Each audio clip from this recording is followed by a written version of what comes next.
Welcome back, viewers. Today we're going to do a tour of my workshop. It's been 6 years since I did the last tour. We moved up here from a tiny little place in Linwood, and getting this space was awesome. Things have changed a lot, and it's given me an opportunity to improve my workflow. Now, I understand this space wouldn't work for everybody, but it works out great for me and my workflow. So I'm going to grab this camera and I'm going to go over everything. But if you notice if I miss anything or if you have any questions, please leave comments or questions in the comments below. Thank you.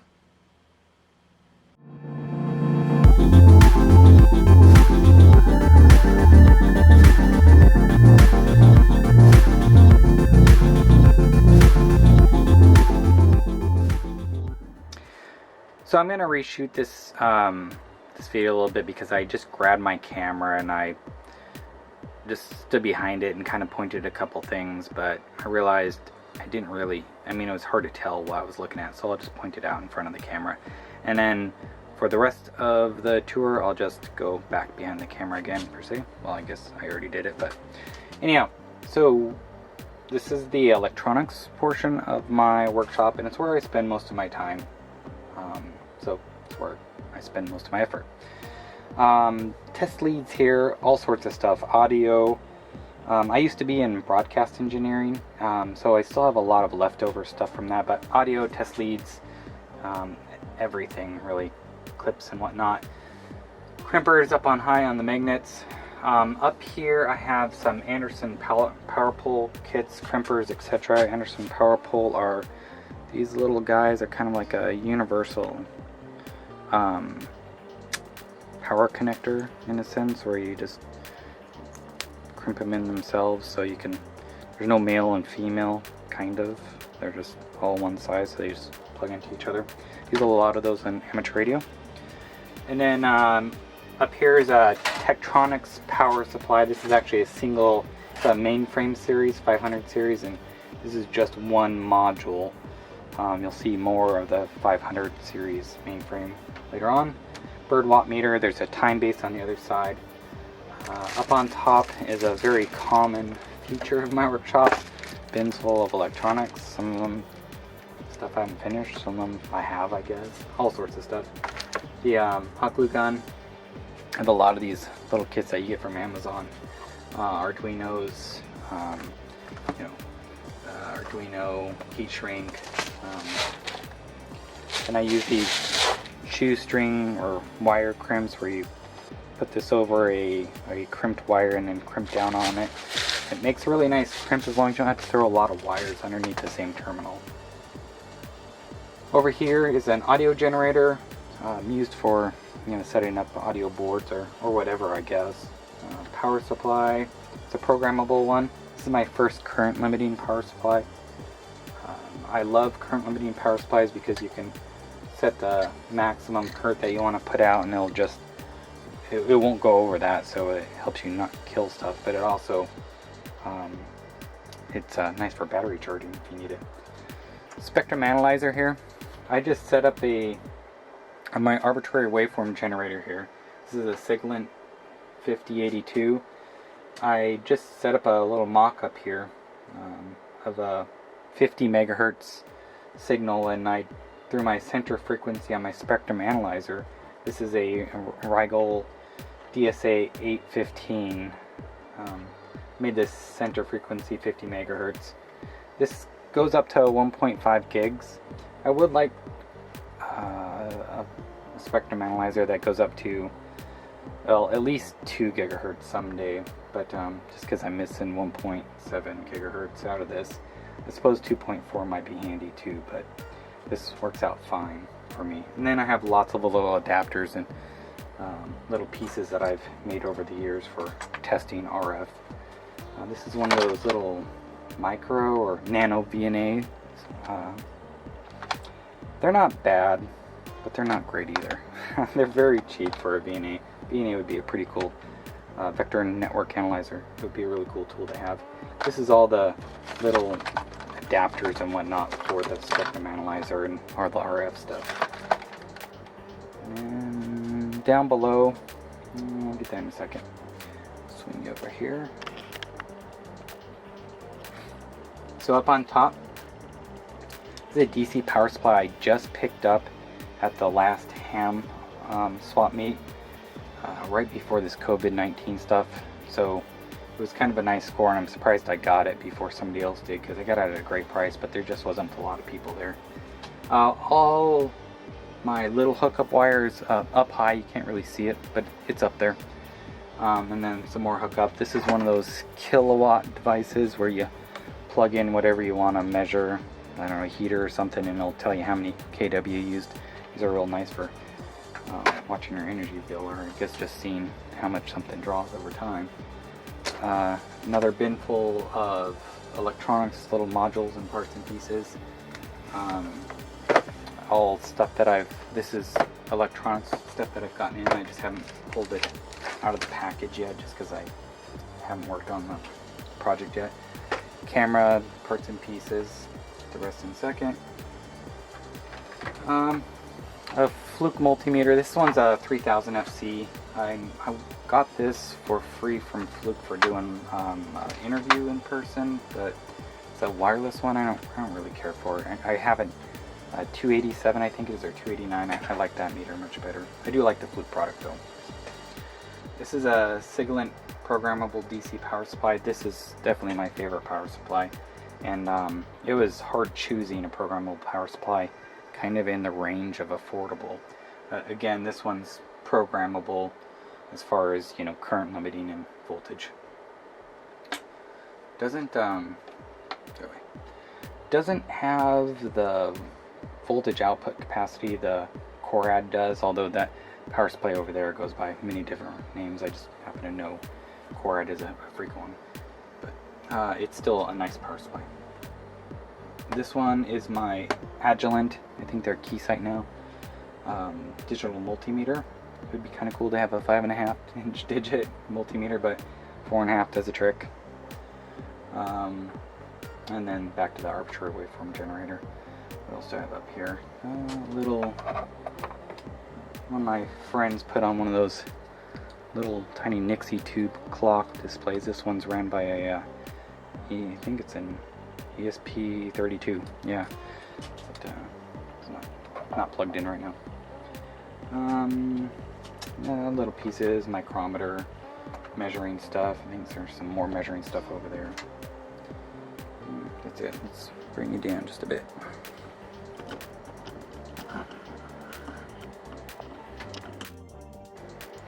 Okay, so on the bench top, back hidden in the corner is all my cleaners, dusters, alcohol, etc. All the stuff for cleaning up electronics. Kind of work in progress here. This is a bunch of microcontroller development boards and then parts and pieces for them. That's some stuff I'm actively working on. I'm also working on this guy right here. It's just something I picked up.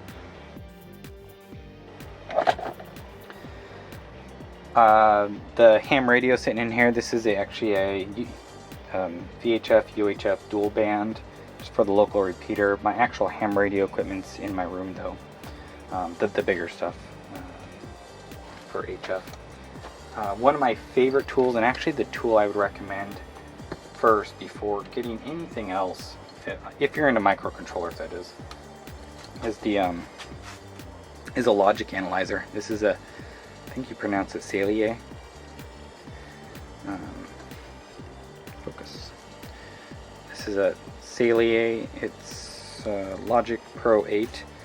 Got this when they first came out, and I got it at a pretty good deal. They're kind of expensive now, but they do have well, you can get one on eBay for dirt cheap. That's just a little, I think it's just called Logic Analyzer. And I don't recommend these, but if this is all you can afford, you should get one of these things.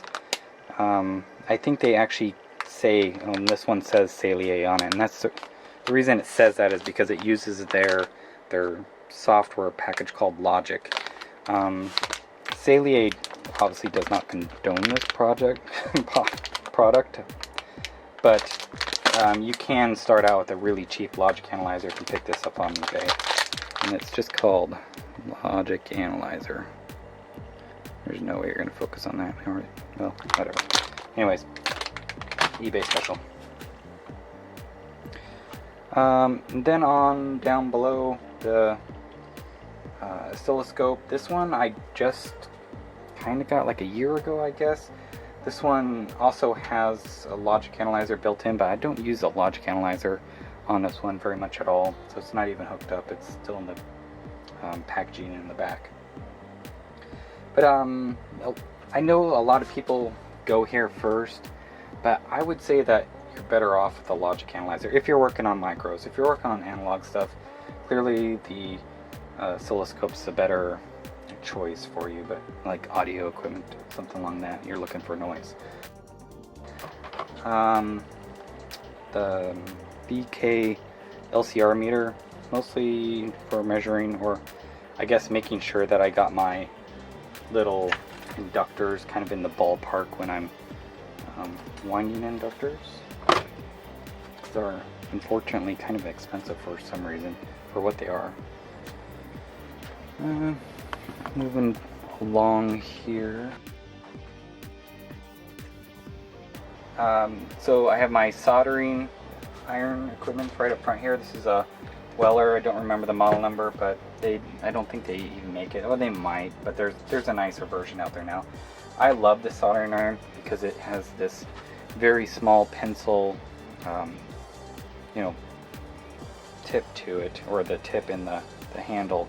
It's very lightweight, so when you're soldering, you're not gonna have that clunker with the big 110 volt cord or whatever going off on it. And then this guy's been in a YouTube video. This is my hot air gun. It's a 996D, which I think I got off Amazon for pretty cheap. It has its own soldering iron too, but I don't use that one ever, just because I prefer that one.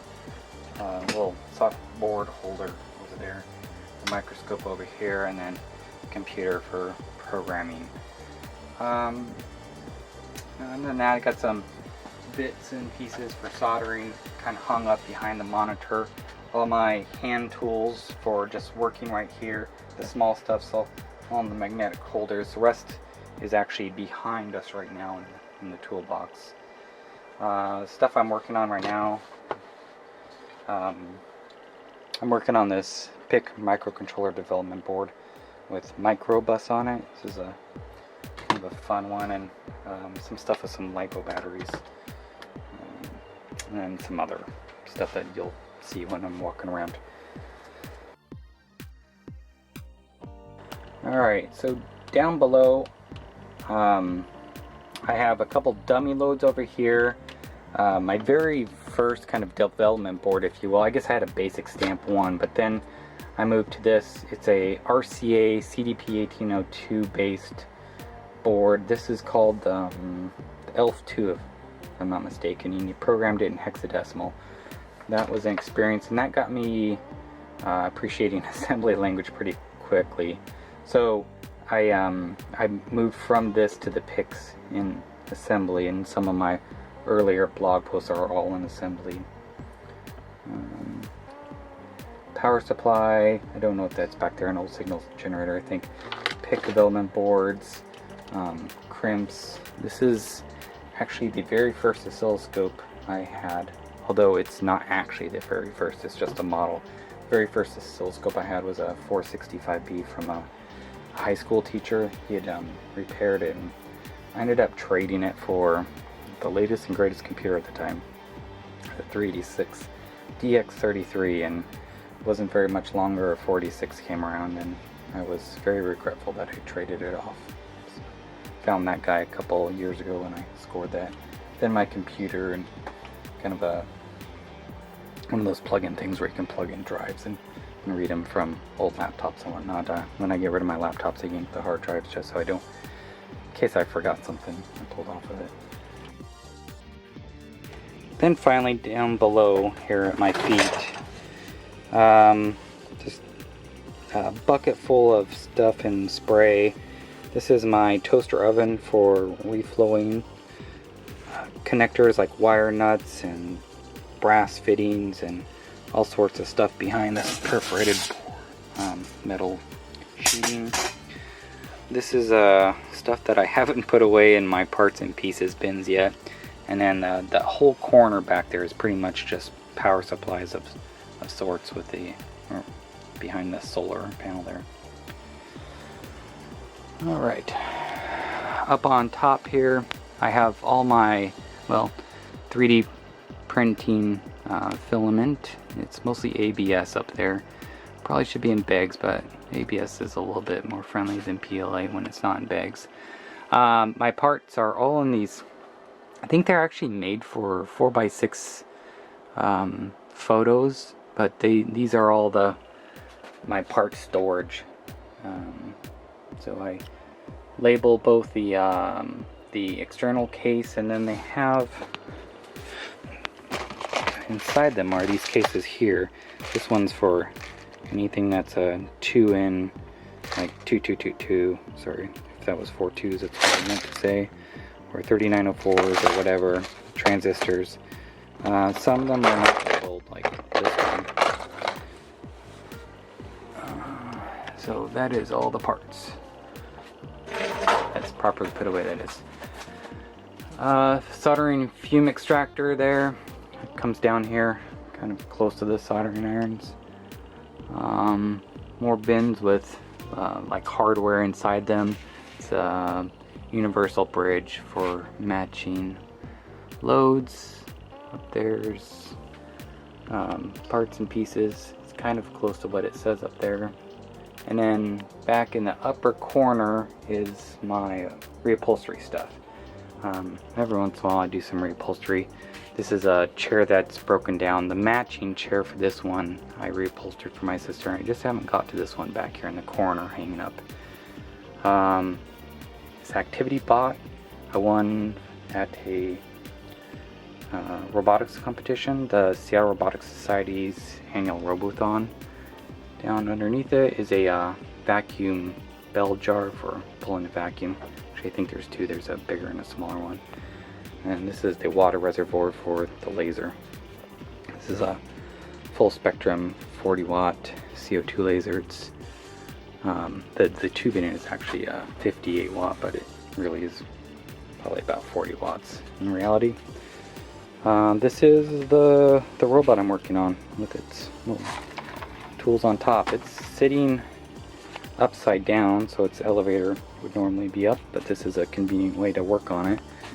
Here's the O-Drive open robotics drivers for these brushless DC motors. This is actually just a 3D printed, it looks like a stepper, but it's just a 3D printed case, mostly to connect the position indicating on it.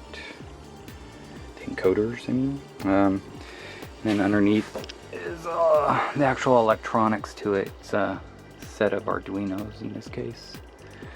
One of those Intel RealSense cameras. Another, this actually came off PopBot from last year. And then the drawers are just pens and paper and whatnot. So then the last little bits for this side are extruded aluminum pieces. There's some 20 by 40, 20 by 60, and a lot of this 20 by 20. These are kind of the medium sized pieces. Here's a lot of the parts and pieces for mechanical CNC bits, mostly for robotics, but some of it came off CNC machines, some larger steppers, etc. Parts and pieces for a 6-meter amplifier. I am planning to work on one of these days. A little tinier compressor. This is the smaller cuts for extruded aluminum. And then back behind there is all painting and houseware sort of stuff. The painting stuff in the far corner, and then electrical stuff back there. An old 8088. It does work.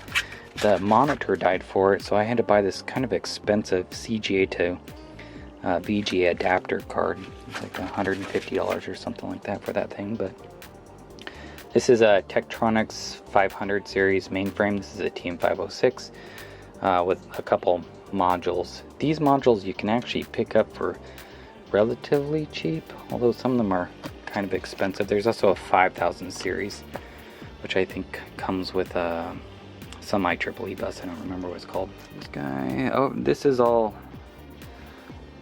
hardware, really. I mean, I don't really get back into here too much unless I really need it. Mostly because all the plastics are in my way. Don't have a very big shop, and I'm actually moving into the house with some of, well, most of the electronics, which is why I'm kind of making this now instead of later. So in here we have acrylics, some aluminum, I think it's some HDPE, and some other sort of plastics. I think there's some Delrin in there, I see. This is obviously not all for the laser. The acrylics are primarily for the laser, but most of the stuff's for milling, but my mill's at the makerspace, so I can share. Back over here. This is the slightly larger than medium size extrusion that I have. Most of it's been used on something and then I tore it apart because I didn't like what it built. This here is a gantry for a CNC plasma cutter, which I ended up just buying one, and now that sits here. Maybe I'll finish that someday. The backpack has my antenna and satellite kit for working satellite amateur radios. I don't know what's in that bucket. I don't really want to open it, to be honest with you. It was here with the house, so it's been sitting there for 6 years with something in it. I'm not looking new. The larger full-size pieces of extrusion are sitting back there. DIN rail, trim, household stuff. The fabric back here is for reupholstering stuff, some aluminum again. And then this hot mess. This hot mess is where all my projects go to die. I'm not even going through it, but there's plenty of random up there, laminators, projects, yeah, just stuff, more stuff, and more stuff. Here's Pop from last year, my competition robot for the Seattle Robotics Society. This is work in progress. This is a project that I'm doing maybe next-ish, somewhere in there. This is the Snohomish County Robotics Club's Pop-Bot that kind of got abandoned, and I just took it out of the makerspace so it didn't walk off. This is my bucket of carelessly stuck in there chemicals. Boy, I'm gonna actually go through this. What a mess. Okay, so here's the tapes, glues. That's a little bit of random, but it's mostly tapes again, and then just some other package stuff like that's heat shrink, obviously. Wire connectors of sorts, fastening them together. Hardware. The heat sinks down below. I don't know what that guy's doing in there. Hardware. Reupholstery tools. Rigs, clearly. This is kind of some industrial automation parts and pieces, wire stuff, fuses, all the fuses. Down here's robot parts, smaller robot parts, and then some of the bigger robot parts. And I really can't get much lower than that just at this second because I have some work in progress. This guy here is some kits I built for the makerspace for Arduino 101. Oh, except for there's no Arduino in there. And I was just working on those. This is a stepper driver for the plasma cutter that I'm working on. It's not done, clearly. The power supply is still in the box. This guy here, I bought this camera. This is a camera pan tilt zoom, but I figured I could program it into a amateur radio antenna rotator, and I'm just fine-tuning the code. Still have kids in diapers, or at least one left, so I still have a lot of diaper boxes around. Okay, last one. This is a heat exchanger and pumps for my house in South Dakota. I built an electric boiler, which is still there, but I took back some of the spare parts because I pulled the heat exchanger out of it. Sandpaper and steel wool, vacuum pump stuff, PCB etching, chemicals and parts and pieces. I don't etch my own PCB boards anymore. Probably should just get rid of that stuff. All the conduit and EMT fittings, some screen repair kit for the screens around the house, some random, some more random, and then all the stuff that fits in tubes. Alright, now some clamps to save, hammers and whatnot. A whole nother layer of stuff behind this guy. Thankfully it's on wheels.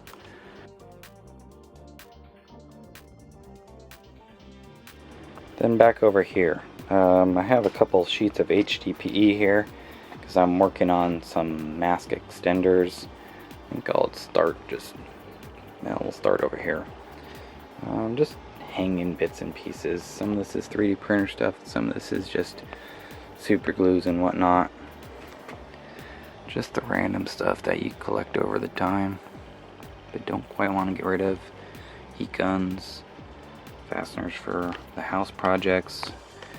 Down below is all the kind of the woodworking stuff, I guess. Chop saw, table saw. And there's the jigsaw, some other assorted power tools, and all the wrenches and whatnot, all the stuff. The tool bag I carry around for doing stuff inside the house usually. And up on top, parts for the 3D printer and one of 2 3D printers. This is a Creator HS. It sits out here because it's super loud when it's running. Wife kicked it out. Then we have all my staple guns and the small nail gun, the backup hot glue gun because we all need a backup, and then sorted bits and pieces, 4.5 inch angle grinder, the Dremel. Everybody needs a Dremel, right? And then a very disorganized tool chest. This is that random bin of stuff that I think everybody has that they still haven't quite put away right. Again, just a bunch of little stuff. Gotta work on the sprinkler system every spring.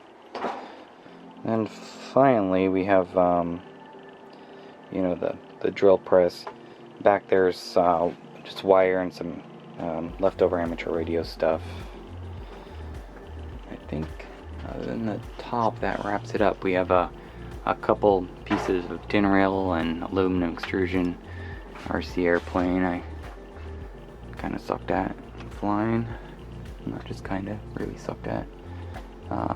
The overhead hoses for the exhaust on the laser. I think that about wraps it up. So thanks for joining me on this tour of my workshop. If you have any questions or comments, please leave them below, and please do subscribe.